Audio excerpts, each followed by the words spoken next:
உலகெலாம் உணர்ந்தோதற்கரியவன் நிலவுலாவிய நீர்மலிவேணியன் அழகிற் சோதியன் அம்பலத்தாடுவான் மலர்சிலம்படி வாழ்த்தி வணங்குவான். எல்லாம் வல்ல இறைவனுடைய திருவடிகளை என்னுடைய மனமொழிமைகளால் போற்றி பணிகின்றேன். அன்பு குழந்தைகளே, பெரிய புராண கதையை கேட்பதற்காக நீங்கள் எல்லோரும் வந்திருப்பது பற்றி மகிழ்ச்சி அடைகிறேன். இந்த கதையை கேட்டு நம் சைவ உலகத்தை நீங்கள் எல்லோரும் சேர்ந்து உயர்த்த வேண்டும், சைவ உலகத்தால் நீங்களும் உயர வேண்டும் என்று உங்களை கேட்டுக்கொள்கிறேன். பெரிய புராண கதையிலே முதலிலே சுந்தரர் திருத்தொண்டர் தொகை பாட வேண்டி வந்த செய்திகளை சொன்னேன். அதற்கு பிறகு நம்பியாண்டார் நம்பி திருத்தொண்டர் திருவந்தாதி பாட வேண்டி வந்த செய்தியை சொன்னேன். அதற்கு பிறகு சேக்கிழார் ஏன் பெரிய புராணத்தை இயற்றத் தொடங்கினார் என்ற செய்தியை சொன்னேன். சென்ற முறை கதைக்குள்ளே நான் நுழைந்தேன். இறைவனுடைய புராணத்துக்கே வைக்காத பெரிய பெயரை நம் பெரியவர்கள் அடியார் புராணத்துக்கு வைத்தார்கள் என்று சொல்லி அடியவர்களுடைய பெருமையை சென்ற முறை நான் உங்களுக்கு சொல்லியிருந்தேன். அந்த அந்த பெரிய புராணத்துக்கு உள்ளே நுழைகிற பொழுது சோழவள நாட்டை பாடிய பிறகு திருவாரூர் சிறப்பை பாடத் தொடங்குகிறார் சேக்கிழார். அந்த திருவாரூரினுடைய சிறப்பை சொல்வதற்காக அந்த நாட்டை ஆண்ட மனுநீதி கண்ட சோழனுடைய கதையை சொல்லுகிறார். மனுநீதி கண்ட சோழன் என்கின்ற அந்த அரசன் மனுவினுடைய நீதியை அந்த நீதியை பேணுவதை தன்னுடைய கடமையாக கொண்டு செய்து வந்தான். தன் நாட்டிலே யாருக்கும் எந்த குறையும் வரக்கூடாது என்பதிலே உறுதியாக இருந்தான்.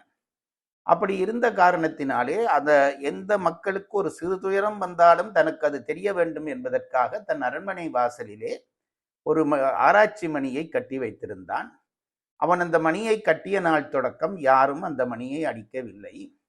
அவனுடைய தர்மத்தின் மேல் அவன் கொண்ட விருப்பத்தை உலகத்துக்கு உணர்த்த நினைக்கிறார் சிவபெருமான்.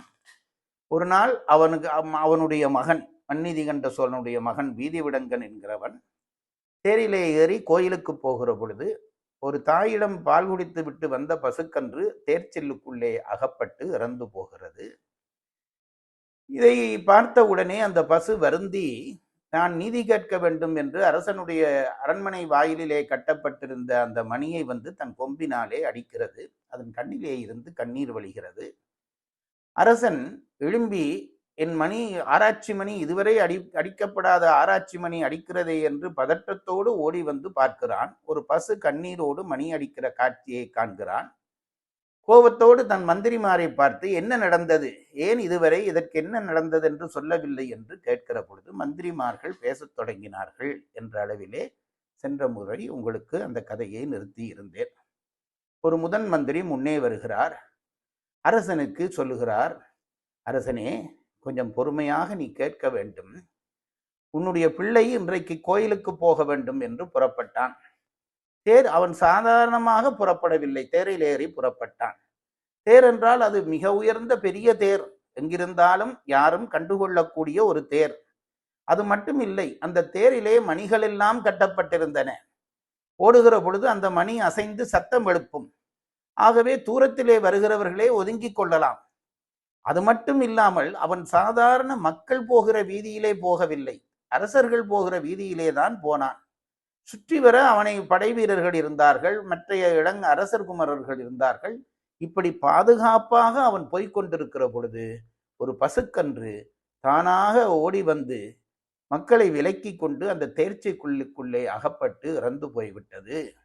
அந்த கன்றினுடைய தாய் தான் இப்பொழுது வந்து உனக்கு நீதி கேட்டு நிற்கிறது என்றான் இந்த மந்திரி. அரசன் கோபமாக மந்திரியை பார்த்தான்.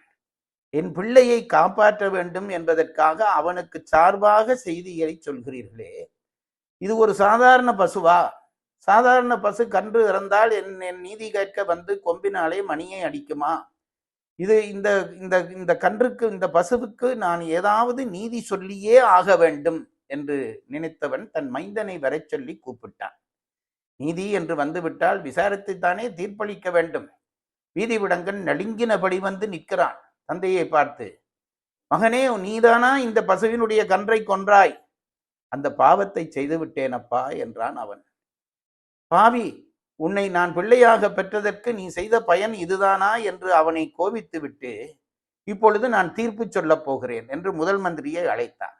முதல் மந்திரி, எந்த இடத்திலே என் மகன் தேரை ஏற்றி இந்த பசுக்கன்றை கொன்றானோ அந்த இடத்திலே என் பிள்ளையாகிய இவனை நீ கொண்டு போய் கிடத்தி அவனுக்கு மேலே அதே தேரை ஏற்றி கொல்ல வேண்டும். இதுதான் என்னுடைய தீர்ப்பு என்றான். நாட்டு மக்கள் எல்லாம் தலையில் கை வைத்து கதறி அழத் தொடங்கி விட்டார்கள். நமக்கென்று இருக்கிற ஒரே அரசன், அவனுக்கு இருக்கிற ஒரே பிள்ளை, நாளை அரசனாக போகிறவன், அவனை கொல்லச் சொல்கிறானே, ஒரு பசுக்கன்றுவுக்காக கொல்லச் சொல்கிறானே என்று எல்லாரும் கதறி அழுதார்கள். மந்திரியை பார்த்து, உடனடியாக இந்த கட்டளையை நிறைவேற்றுங்கள் என்றான் மன்நீதிகண்ட சோழன். அரசனை எதிர்த்தா பேச முடியும்? அந்த மந்திரி தத்தளித்தார். அரச குலத்திற்கே இருக்கக்கூடிய ஒரே ஒரு வாரிசு, அவனை என் கையாலே கொள்வதா என்று நினைத்தார். ஏங்கினார். சிவசிவா என்றார். அந்த நிமிடமே அவருடைய உடலை விட்டு உயிர் பிரிந்து விட்டது. மந்திரி இறந்து போய் கீழே விழுந்தார். இதை பார்த்து நின்ற மக்கள் எல்லாம் மேலும் அழத் தொடங்கினார்கள். இதை பார்த்த பிறகும் அரசனுடைய மனம் இறங்கவில்லை. இவன் இறந்தால் இறந்து விட்டு போகட்டும், நான் சொன்ன தண்டனையை நிறைவேற்றியே ஆவேன் என்று சொல்லி மைந்தனை இழுத்து கொண்டு அந்த பசுக்கன்று இறந்திருக்கக்கூடிய இடத்திற்கு சென்றான். மைந்தனை பார்த்து சொன்னான், நீ இந்த இடத்திலே எங்கே கன்று கிடந்ததோ அங்கே நீ படு. இந்த பிள்ளை நினைத்தது, இப்படியாவது என் தந்தையை நான் நிம்மதி செய்யும்படியான ஒரு வாய்ப்பு எனக்கு கிடைத்ததே என்று நினைத்து சிவனை மனதார தொழுது கொண்டு அந்த வீதி விடங்கன் போய் அந்த வீதியிலே படுத்து கிடந்தான். தேரிலே இப்பொழுது அரசன் ஏறுகிறான். மன்நீதிகண்ட சோழன் தேரிலே ஏறுகிறான். எல்லோரும் வாய்விட்டு அரற்றுகிறார்கள். எந்த கவலையும் இல்லாமல் தேரிலே ஏறினவன் தேரனுடைய கயிறை பிடித்து கொண்டு வேகமாக தேரை ஓட்டி கொண்டு வந்தான். இந்த கதையை கேட்கிற பொழுது பிள்ளைகளே, உங்களுக்கு மனதிலே ஒரு பதட்டம் ஏற்படும். ஒரு பசுக்கன்றுக்காக தன் பிள்ளையை கொள்வாரா ஒரு தந்தை என்று? பசுக்கன்றுக்காக கொள்ளவில்லை, நீதிக்காக கொன்றான் என்பதை தெரிந்து கொள்ளுங்கள். அப்படி இந்த பசுக்கு தேரையை வேகமாக ஓட்டி கொண்டு வந்து தன் பிள்ளையின் மேலே ஏற்றினான். ஏற்றின அந்த நிமிடமே ஒரு மாற்றம் நிகழ்ந்தது. சிவபெருமான் வீதியிலே தோன்றுகிறார். அந்த பெயருக்கு பொருத்தமாகவோ என்னவோ வீதி விடங்க பெருமான் அல்லவா? அவ்வளவு சம்பவம் நடந்திருக்கிறது. ஒரு பக்கம் மந்திரி இறந்து கிடக்கிறான், இன்னொரு பக்கம் பசுக்கன்று இறந்து கிடக்கிறது, இன்னொரு பக்கம் தன் பிள்ளை இறந்து கிடக்கிறான். இந்த அரசன் நீதிக்காக தன் பிள்ளை போனது பற்றி கூட கவலைப்படாமல் நிமிர்ந்து நிற்கிறான். இந்த நேரத்திலே சிவபெருமான் தோன்றினார். பிள்ளைகளே, ஒன்றை நினைத்து கொள்ளுங்கள். இந்த மன்நீதிகண்ட சோழன் எந்த சிவகாரியங்கள் செய்து இந்த இறைவனுடைய அருளை பெறவில்லை. அவன் வழிபாடு செய்தான் என்பது வேறு. நீதியை பேணுகிறான் ஒருவன் என்று தன் குடும்பம், தன் பற்று, பாசம் எல்லாவற்றையும் நீக்கி நீதியை பேணுகிறான் என்ற உடனே அவனுக்கு காட்சி கொடுக்க சிவபெருமானே வந்தான் என்று சேக்கிழார் பாடுகிறார். அதிலிருந்து நமக்கு என்ன தெரிகிறது? ஒழுக்கமாக, நீதியாக, தர்மமாக வாழ்ந்தால் இறை தரிசனத்தை கூட நாம் பெற்றுக்கொள்ளலாம் என்று தெரிந்து கொள்கிறோம். வந்த சிவபெருமானுடைய திருவருளினாலே இங்கே முதலிலே இறந்து கிடக்கக்கூடிய அந்த பசுக்கன்று எழுகிறது. அதைத் தொடர்ந்து இந்த வீதி விடங்கன் என்கின்ற பிள்ளை எழுகிறான். அதற்கு அடுத்ததாக மந்திரி எழுகிறார். முதலிலே பசுக்கன்று எழுகிறது, அதற்கு பிறகு வீதி விடங்கன் எழுகிறான், அதற்கு பிறகு மந்திரி எழுகிறார். ஏன் இந்த ஒழுங்கின்படி இறைவன் அவர்களை உயிர்ப்பித்தார் என்றால், பசுக்கன்று எழும்பாமல் வீதி விடங்கன் எழும்பி இருந்தால் இந்த அரசன் மீண்டும் அவனை தேர்ச்சில்லிலே போட்டு கொன்றிருப்பான். ஆகவே பசுக்கன்று உயிர்த்தால்தான் பிள்ளைக்கு தண்டனை கொடுக்காமல் விடுவான் என்பதற்காக முதலிலே பசுக்கன்றை எழும்பச் செய்தார்.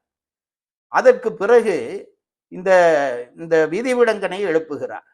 நிறைவாக மந்திரியை எழுப்புகிறார். ஏன் மந்திரியை நிறைவாக எழுப்புகிறார் என்றால், வீதி விடங்கன் உயிர் பெறாமல் எழுந்திருந்தால் எங்கே தன்னை கொண்டு வித்து தன் பிள்ளையை கொல்லுவிப்பான் இந்த அரசன், தண்டனையை நிறைவேற்றச் சொல்லுவான் என்று பயத்திலே மந்திரி மீண்டும் இறந்திருப்பான். இதையெல்லாம் நினைத்து இந்த வரிசைப்படி எல்லாரையும் உயிர்ப்பிக்கிறார். பசுக்கன்று போகிறது.